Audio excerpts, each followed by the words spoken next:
في هذه اللحظات الاعتداء بالضرب على السناتور محمد الغدة ومجموعة من ناشطي محال تغيير الدستور.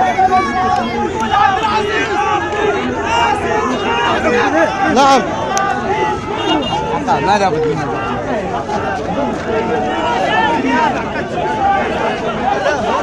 الصورة تتحدث الاعتداء على السناتور محمد الغدة ومجموعة محال تغيير الدستور. القوى الشبابية جبهة الرافضة لهذه المهزلة.